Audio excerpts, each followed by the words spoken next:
ദൈവമക്കളെ, നമുക്ക് വചനത്തിനകത്ത് രണ്ട് മനുഷ്യരെ കാണുവാൻ സാധിക്കും, അല്ലെങ്കിൽ രണ്ട് വ്യക്തിത്വത്തെ അവിടെ പറയുന്നത് നമുക്ക് കാണുവാൻ സാധിക്കും. ഒന്ന് ഓൾഡ് മാൻ, രണ്ട് ന്യൂ മാൻ. പഴയ മനുഷ്യനെന്നും പുതിയ മനുഷ്യനെന്നും നമുക്കവിടെ കാണുവാൻ സാധിക്കും.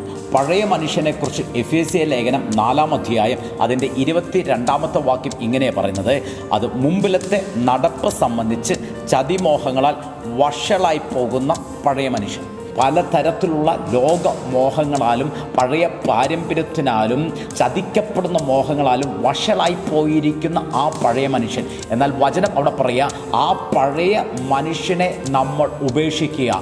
കാൽവരി ക്രൂശീകരണത്തിലൂടെ യേശു ക്രിസ്തുവിലുള്ള വിശ്വാസത്തിൽ നമ്മുടെ ജീവിതത്തിൽ സംഭവിച്ച ഇതാണ്: പഴയ മനുഷ്യനെ നമ്മൾ ഉപേക്ഷിച്ചു.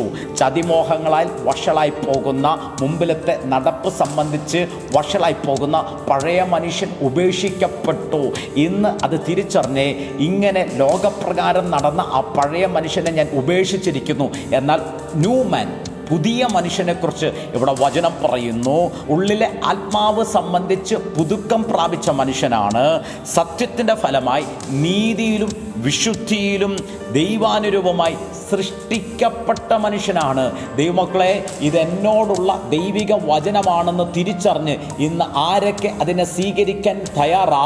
വചനം പറയുന്നു, നിങ്ങൾ ക്രിസ്തുവിലായാൽ ഇനി പഴയ മനുഷ്യനല്ല, പുതിയ സൃഷ്ടിയത്രേ. പുതിയ സൃഷ്ടി എന്ന് പറഞ്ഞാൽ സത്യത്തിൻ്റെ ഫലമായി നീതിയിലും വിശുദ്ധിയിലും ദൈവാനുരൂപമായി സൃഷ്ടിക്കപ്പെട്ട പുതിയ മനുഷ്യൻ.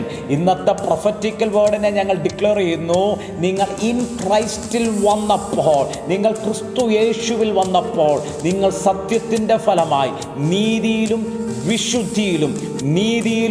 വിശുദ്ധിയിലും ദൈവാനുരൂപമായി, ദൈവത്തോട് അനുരൂപമായി സൃഷ്ടിക്കപ്പെട്ട പുതിയ മനുഷ്യനത്രേ. എന്ന് വെച്ചാൽ നിങ്ങൾ ദൈവത്തിൻ്റെ പ്രിയ മക്കളത്രേ. ഓ, വാ തുറന്ന് ഡിക്ലെയർ ചെയ്തേ: ഞാൻ ദൈവത്തിൻ്റെ പ്രിയ മകനാ. I am son of God, I am son of Yahweh. Declare ചെയ്ത് ആ വചനത്തിൻ്റെ മഹത്വത്തെ പ്രാപിച്ചാട്ടെ. May God bless U.